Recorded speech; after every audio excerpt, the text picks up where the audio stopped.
find the one, you should never give her up. Hey, j'espère que vous allez tous bien. Aujourd'hui on est là pour une nouvelle vidéo qui sera sur comment rédiger une bonne lettre de motivation et les questions qui se posent généralement dans l'entretien Campus France. Mais avant, si vous n'avez pas encore regardé les vidéos que j'ai postées avant, je vous invite d'aller les voir avant de voir celle-ci. Sachez que le responsable de la formation que vous avez postulée, c'est lui qui regarde les lettres de motivation et c'est lui, en fait, il va se baser sur la lettre de motivation pour voir si vous êtes motivé, votre projet d'études, ce que vous voulez faire après vos études. Du coup, ce qu'il aura entre ses mains, c'est vos résultats, la lettre de motivation pour montrer votre motivation et votre CV. La lettre de motivation reste un élément très important pour être accepté et voilà, pour avoir une acceptation des universités. Sinon, il y a le CV aussi, mais généralement ils savent que les étudiants ils n'ont pas une très longue expérience et qu'après le bac ils ont juste un bac comme diplôme. Et voilà, là je parle des personnes qui passent le bac. Après pour les licences, les masters surtout, ils ont un peu plus d'expérience pour les stages, ce qu'ils ont fait comme cursus, etc. Donc la lettre de motivation est très importante et je suis là pour vous aider à la rédiger. J'ai bien cherché et je vous ai... j'ai trouvé des éléments qui peuvent vous servir. Du coup, on commence. Très important, vous devez avoir un stylo et un petit carnet pour noter tout ce que je vais dire. Et voilà. Et moi, je vais chercher mes lunettes parce que je suis myope. La lettre de motivation se compose de 4 paragraphes. Donc, le premier paragraphe, c'est comment s'adresser au responsable. J'ai l'honneur de vous adresser ma lettre de motivation. Nanana. Bon, généralement, c'est une formule de politesse et la spécialité que vous allez faire dans cet établissement. Pour le deuxième paragraphe, vous devez parler de votre propre motivation par rapport à cette formation choisie ou ce domaine que tu as choisi. Donc en gros, vous devez expliquer votre motivation par rapport à cette formation. Rien de méchant, vraiment rester simple et efficace en même temps.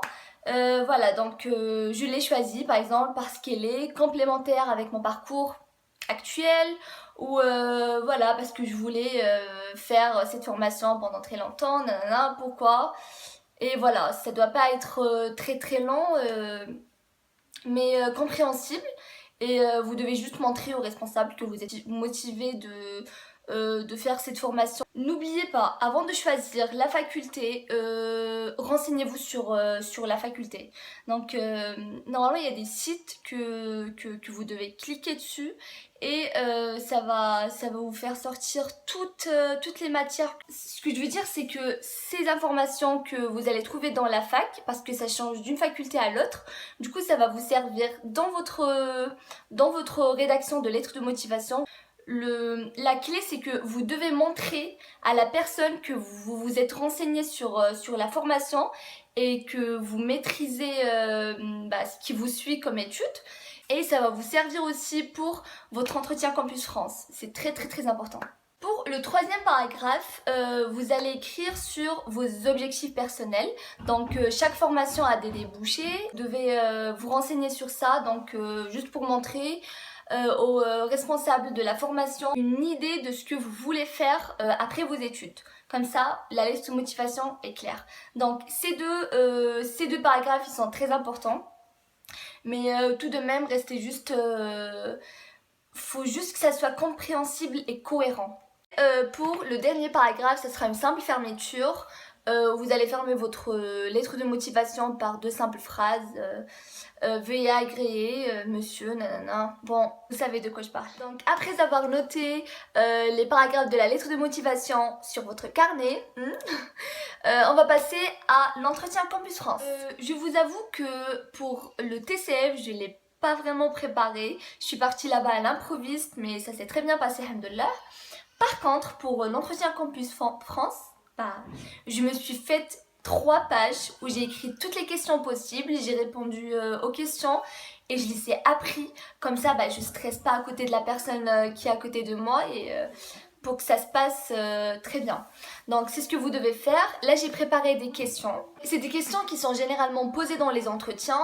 Du coup j'ai fait des réponses aux questions. Mais bien sûr elles restent modifiables selon votre situation personnelle et votre expérience. Première chose très importante, c'est que vous devez vous présenter là-bas 15 minutes avant votre rendez-vous. Surtout n'oubliez pas vos papiers personnels, vos documents, etc. Une chose très importante aussi, c'est l'apparence, le physique, ça compte beaucoup. C'est-à-dire, pour les hommes, les mecs, ne mettez pas un short ou des claquettes, on est d'accord. Et pour les filles, mettez une tenue simple dans un cadre de respect.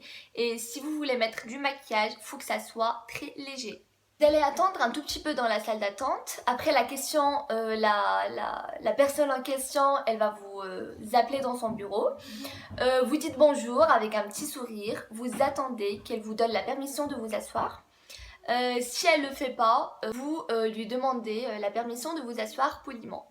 Un petit conseil, restez souriant, confiant, montrez que vous avez confiance en vous, mais tout en restant sérieux. Importante et que plusieurs personnes ne font pas, c'est de regarder la personne dans les yeux. C'est très très important, sinon vous montrez à la personne que tout ça ne vous intéresse pas et c'est pas le but parce que n'oubliez pas que cette personne en face de vous écrit un petit rapport pour l'université choisie. Et du coup, il faut que ça soit hyper intéressant. Donc, regardez-la dans les yeux. Montrez que vous êtes intéressé. Voilà, hochez la tête, souriez. Voilà. Généralement, la première question, c'est une simple présentation. Votre nom, votre prénom, etc. Et la formation que vous avez choisie. Une question qui revient mais tout le temps, c'est pourquoi vous avez choisi la France? Donc vous allez dire tout simplement, je me rappelle très bien que j'avais dit que c'était grâce au rapprochement linguistique qu'on parlait français et parce que j'ai trouvé une université qui me permettra de réaliser mon projet d'études et donc professionnel. Troisième question, mais celle-là elle se pose aussi mais tout le temps, c'est qu'est-ce que c'est votre projet d'études? Donc vous allez dire ce que vous voulez faire, suivre mes études dans telle formation afin de réaliser l'objectif de mon projet professionnel. Vous avez choisi de la finance, pourquoi? Pour devenir financier dans nanana. Vous avez choisi PACES pour devenir médecin, c'est ça. Donc deux questions qui se posent très très souvent aussi, c'est pourquoi vous avez choisi cette formation? En général, parce que ça me permettra de réaliser mon projet professionnel et d'exercer le métier que je veux. Sur quels critères vous avez basé votre choix d'université? Elles sont définies par la qualité de la spécialité X, celle que je veux. Je me suis renseignée sur la qualité de l'enseignement dans cette université. C'est pour ça que vous devez vous renseigner sur les universités que vous avez choisies. N'hésitez pas de jeter des roses sur ces universités, dire que vous êtes bien renseigné sur la formation et que vous maîtrisez le tout. Pour les personnes qui passent en master et qui ont postulé pour une L3, soyez sûr que cette question sera demandée. Pourquoi vous voulez refaire votre troisième année? Donc n'hésitez pas à dire que je veux la refaire parce que le niveau d'études en France est plus élevé que celui au Maroc et je vais la refaire pour approfondir mes connaissances, etc. Cette question revient toujours aussi c'est comment vous allez financer vos études en France.